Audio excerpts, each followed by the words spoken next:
Our next guest is another hero of ours. He is a candidate for governor, and he's also the author of the Oklahoma Firearms Freedom Act. And he's also a champion for state sovereignty, which is also a very important issue. Please give a warm welcome for State Senator Randy Brogdon.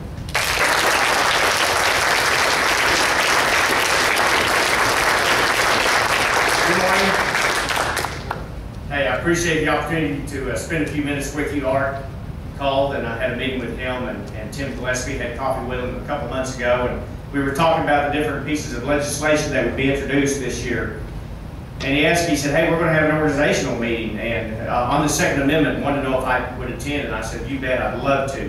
This is an issue that I find extremely important, and I know that you do as well. And he said, well, we would like for you to come and offer a few words. And I said, sure, I'd love to. Then he asked me kind of a strange question. He wanted to make sure, he asked, do you believe in the Constitution? I said, well, certainly. He said, okay.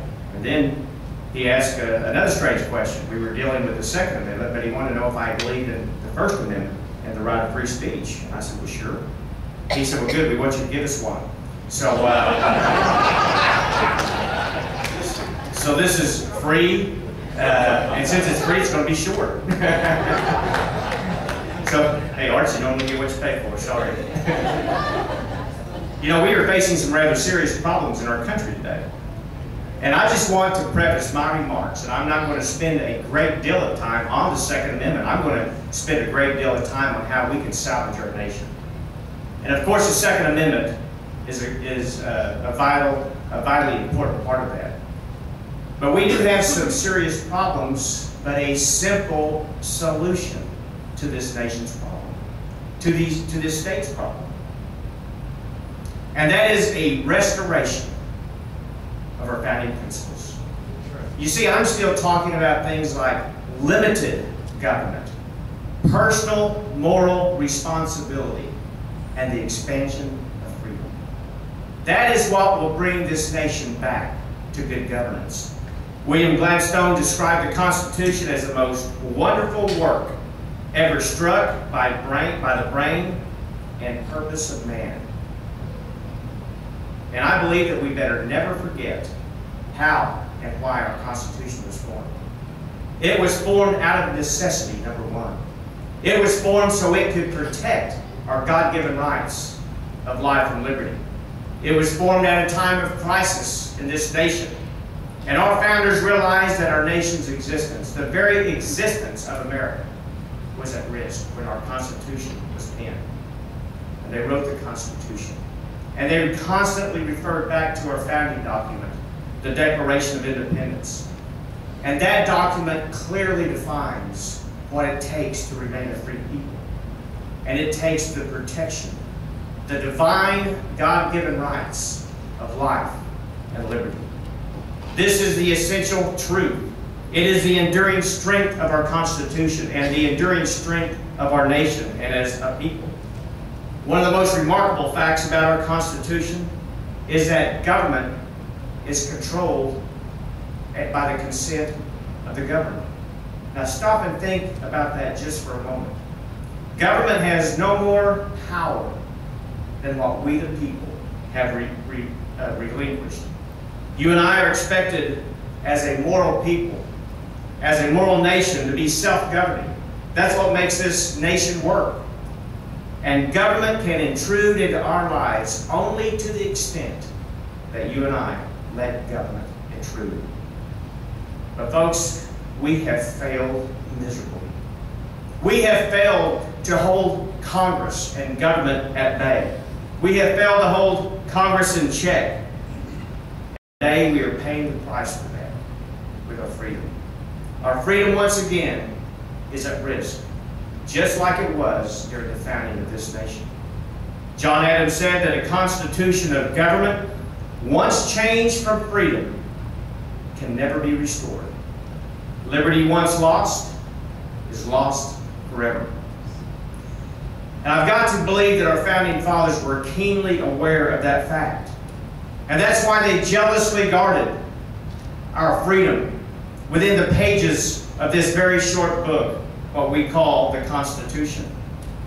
The framers of this nation were just as serious about the Second Amendment as they were the First Amendment.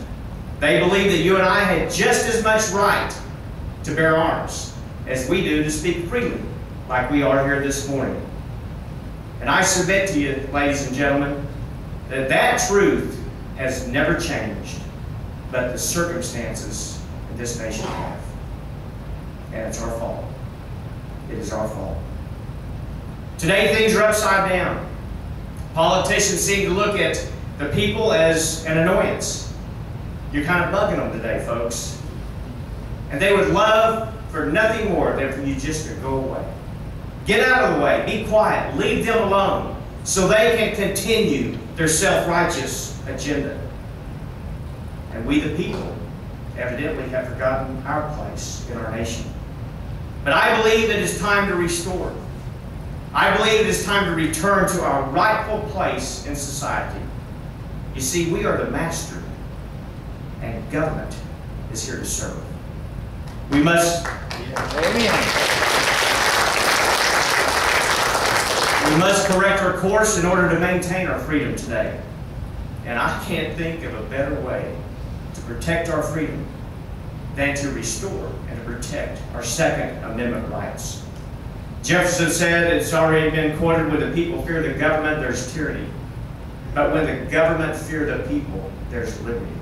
I'm looking for liberty today. How about you?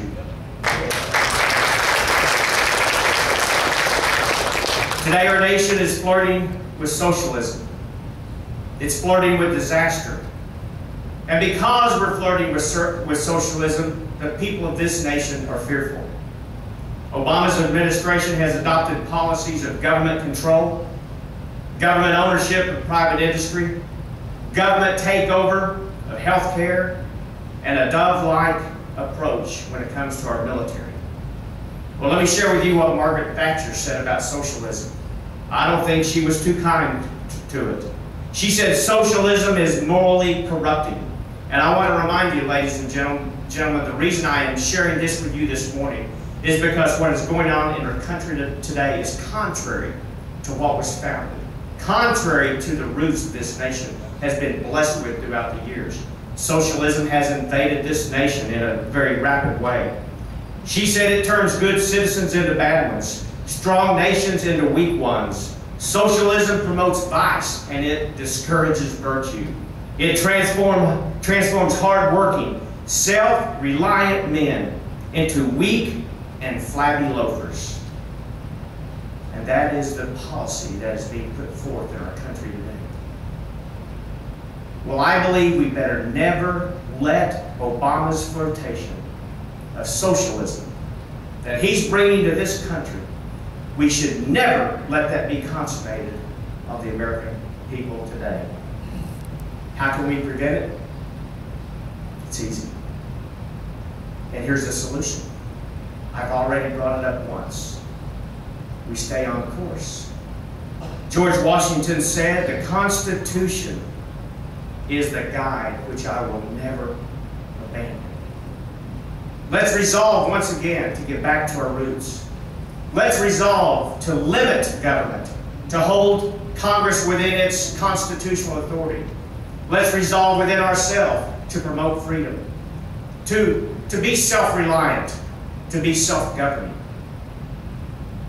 And I believe that this book, I believe the Constitution is the roadmap to freedom, and I believe the Second Amendment is our protection along the way. God bless you and thank you for being here. Stay in the fight for liberty.